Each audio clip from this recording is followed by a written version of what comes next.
Olá, meu nome é Ramon e esse é o trabalho de conclusão de curso de Arquitetura de Software Distribuído ofertado pela PUC Minas. O tema selecionado foi o Sistema Integrado de Gestão e Operação, o SIGO, e esse é o repositório do projeto, contendo todos os artefatos.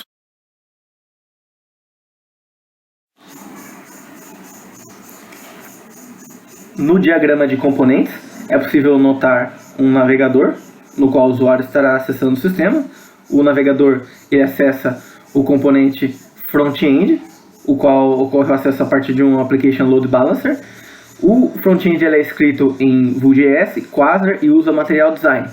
O front-end se comunica com os microserviços back-end a partir de um Application Load Balancer. Existe um ambiente CI/CD, no qual é composto por Jenkins, ECR da Amazon e o Docker. Também a existência da S3, no qual é possível armazenar documentos e normas técnicas. Aqui no back-end é possível visualizar todos os microserviços da aplicação, com microserviço de identidade que cuida de toda a parte de segurança, usuários e filiais, microserviço de normas técnicas que cuida dessas respectivas normas técnicas, e em formato PDF elas estão armazenadas na S3, microserviço de consultorias. As consultorias basicamente possuem as empresas que prestam várias consultorias. E na parte de gestão de processos industriais, tem todo o controle, né, dos procedimentos que é feito em cada processo industrial e toda essa parte de controle de qualidade e etc.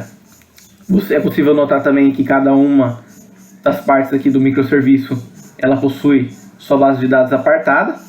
O microserviço de normas técnicas se comunica com um web service de consulta de mudanças de normas técnicas para estar notificando o usuário via e-mail sempre se tiver alguma atualização de norma técnica. Também é possível notar o pusher em caso de necessidade de comunicação com o tempo real. O Elasticsearch ele serve para logs. O Redis utilizado para cache. E aqui é possível notar também o on-premise, que no caso é um data center local que vai estar se comunicando com o ambiente AWS que está hospedado o SIGO. O componente on-premise ele pode estar se comunicando através de APIs REST, APIs SOAP, ou então através da utilização do Message Broker RabbitMQ, utilizando mensageria. Então aqui é possível ver, né, que caso o on-premise deseje se comunicar com os microserviços na nuvem, ele acessa o Application Load Balancer do nível de microserviços, e caso os microserviços na nuvem precisam se comunicar com o cluster on-premise, ele acessa também uma API padrão REST ou padrão SOAP exposta pelo cluster. E também existe o componente da mensageria que pode estar sendo utilizado normalmente. Caso seja necessário que o cluster local on-premise acesse algum recurso público da Amazon ou até mesmo um recurso privado dentro de uma VPC, é possível estar utilizando o AWS Direct Connect, que permite, né, essa extensibilidade do data center local à utilização de recursos em nuvem.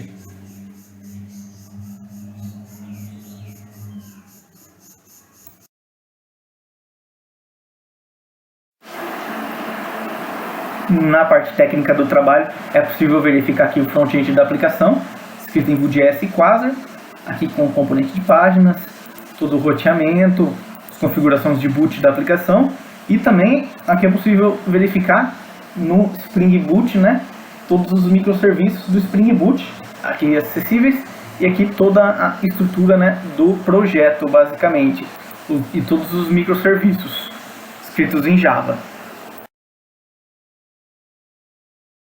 Gráfica do SIGO. O SIGO possui três tipos de usuário: o usuário administrador, que possui acesso geral a tudo; o usuário operador, que possui acesso à visualização do conteúdo; e o usuário consultor, que possui acesso apenas à sua respectiva consultoria sendo prestada.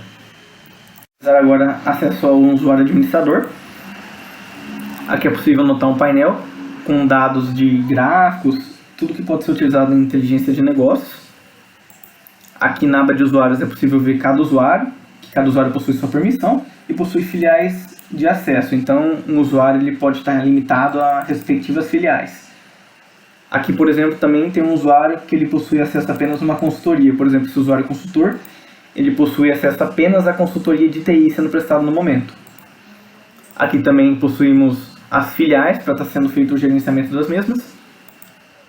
Uma aba de relatórios, no qual pode ser utilizado o componente Crystal Reports.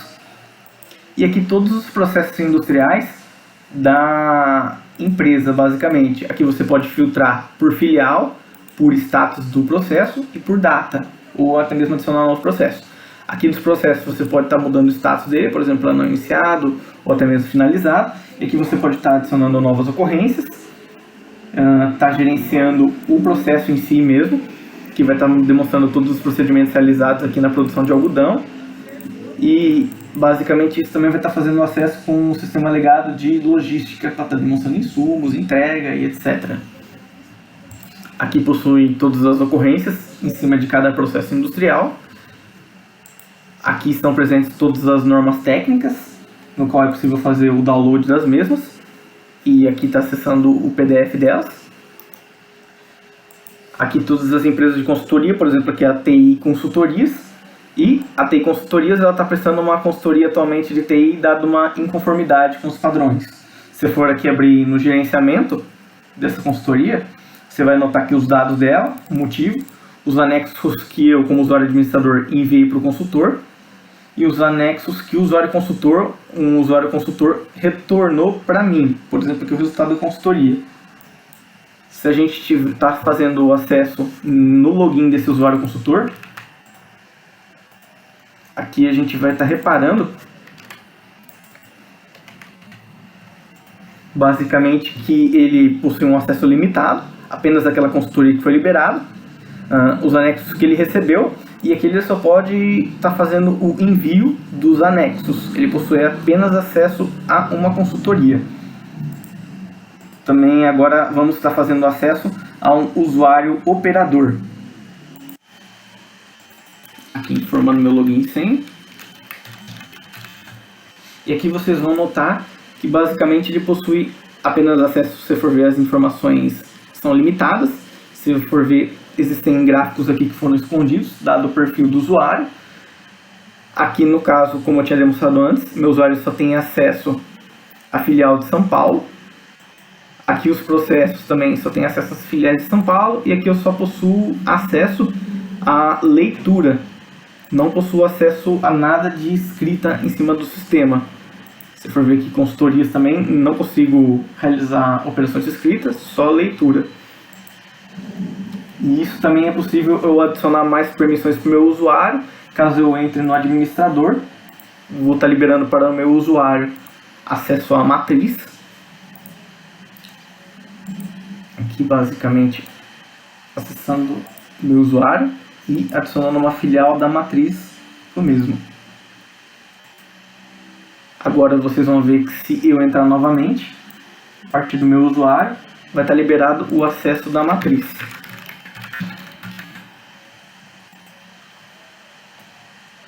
Aqui em processos, agora eu possuo acesso à matriz e consigo ver todos os processos industriais sendo realizados, porém eu não consigo estar editando os mesmos.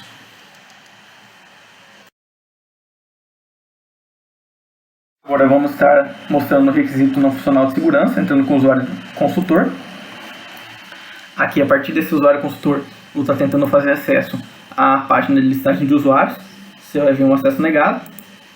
E também é importante dizer que a partir do momento que eu logo, eu ganho um token JWT. E mesmo que eu tentar burlar o sistema e fazer uma requisição usando esse token, ele vai dar forbidden. E, por exemplo, tentando usar um recurso, de um administrador, só que com um token de um consultor, ele vai dar 403. E se eu tentar passar um token inspirado em um formato inválido, ele vai estar dando basicamente 401. Agora vamos deslogar do usuário consultor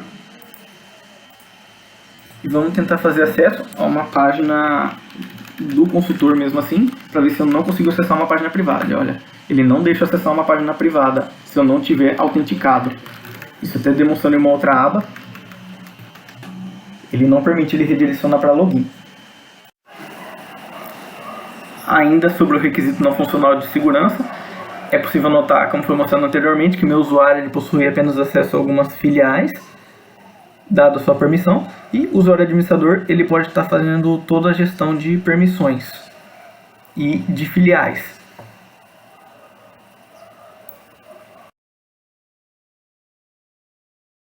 No funcional de desempenho, a página de normas técnicas não deve demorar mais do que 5 segundos para estar sendo carregada. Agora vamos clicar nela. Aqui a requisição, ela levou 242 milissegundos, se vocês forem reparar. E é possível notar que ela foi carregada em menos de 5 segundos. Também é possível a gente fazer isso através do gerenciador aqui de performance. Clicar em gravar, acessar as normas técnicas e finalizar a gravação. Aqui ele vai estar fazendo o processamento. E aqui é possível ver basicamente que a partir deste ponto, basicamente até aqui, mais ou menos,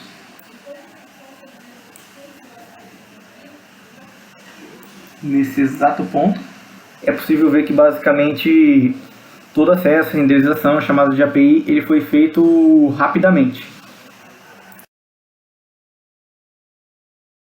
No funcional de acessibilidade, o sistema ele deve estar disponível tanto para desktops, notebooks, também quanto dispositivos móveis. Então vamos aqui estar demonstrando, né, a partir de um novo processo industrial.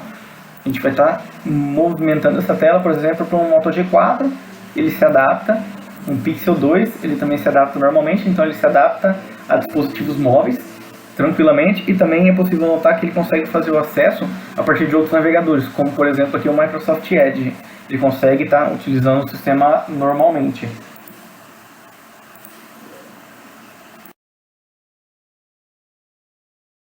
No requisito não funcional de usabilidade, as telas devem possuir um padrão, sempre demonstrando onde o usuário está, sendo todas padronizadas e apresentando facilidade no cadastro, por exemplo, de um novo processo industrial. Por exemplo, aqui, o usuário ele deve levar menos do que 5 minutos para estar fazendo o cadastro de um novo processo. Isso varia de acordo com a quantidade de descrição que ele adiciona, porém, facilmente, em menos de 5 minutos, ele consegue adicionar um novo processo. Também é possível notar, né, uma padronização de telas, de componentes gráficos, dado o Material Design e o Quasar, que auxilia o usuário na compreensão do sistema.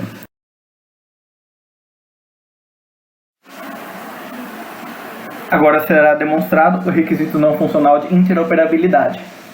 Aqui basicamente existe um serviço SOAP, que está expondo o sistema de logística, que no caso é possível estar reaproveitando esse serviço que ele está em SOAP, e também aqui no SIGO ele tem basicamente uma camada que pega os dados em SOAP e transforma eles em JSON. Então aqui basicamente na tela do aplicativo, se eu acessar o gerenciamento aqui da produção de algodão, ele faz automaticamente a comunicação com o sistema de logística, apresentando insumos, vendas e entrega, por exemplo. Agora, vamos realizar aqui o acesso, novamente aqui ao SIGO,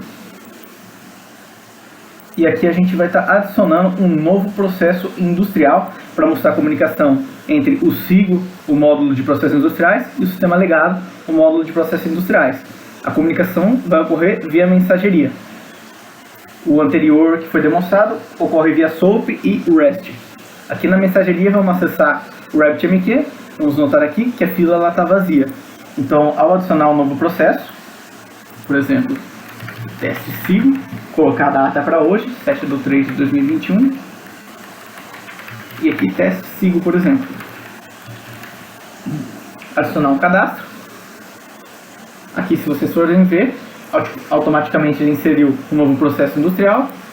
E aqui na fila, é só aguardar um pouquinho. Aqui ele já apareceu automaticamente. E é a mensagem que a gente acabou de adicionar. Se a gente for pegar ela aqui, a gente vai notar que, olha, teste SIGO, a nossa mensagem.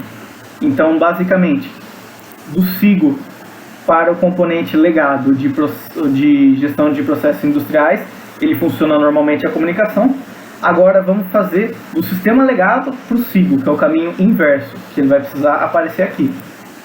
Basicamente eu vou entrar aqui no legado e vou estar me mandando uma mensagem para o SIGO estar sincronizando na sua respectiva base de dados. Vou colocar aqui o código, publicar essa mensagem. A mensagem foi publicada. Se a gente for acessar aqui agora, olha, aqui o processo legado que a gente inclusive acabou de adicionar. Então, basicamente, esse é o requisito não funcional de interoperabilidade. Note ainda que o sistema legado ele pode estar utilizando os usuários de homologação e produção para estar consumindo basicamente todas as APIs que o sistema fornece. E lembrando que o sistema ele tem uma flexibilidade de comunicação, tanto a API REST, aqui no caso, quanto a API SOAP, ou quanto mensageria, conforme foi demonstrado via RabbitMQ. E também é importante notar que se eu fizer outras operações, como por exemplo a exclusão de um processo industrial aqui, ele também vai estar notificando aqui no RabbitMQ. E se eu atualizar o mesmo, ele também vai estar realizando a notificação. Aqui no caso, ele foi sincronizado automaticamente e foi enviado para o componente legado. Então esse foi o requisito não funcional de interoperabilidade.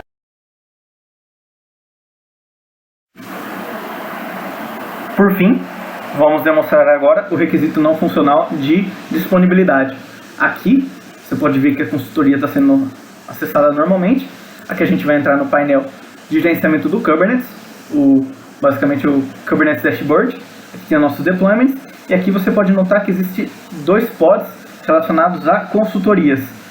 Aqui eu vou simular a queda de um pod, aqui deletando ele, consultoria. Bom, basicamente o pod ele vai estar sendo deletado e vai estar sendo criado um novo pod. E aqui, o usuário em uso normal, ele vai estar utilizando. Vocês podem ver que o usuário continua acessando facilmente o sistema, sem nenhuma queda. Ele continua utilizando. E aqui você pode notar que o sistema, ele automaticamente se recuperou. Aqui, olha, ele foi criado. Vou estar fazendo um acesso no pod que foi recriado. E olha, o sistema ele se recuperou em 23 segundos basicamente. Esse foi o requisito não funcional de disponibilidade.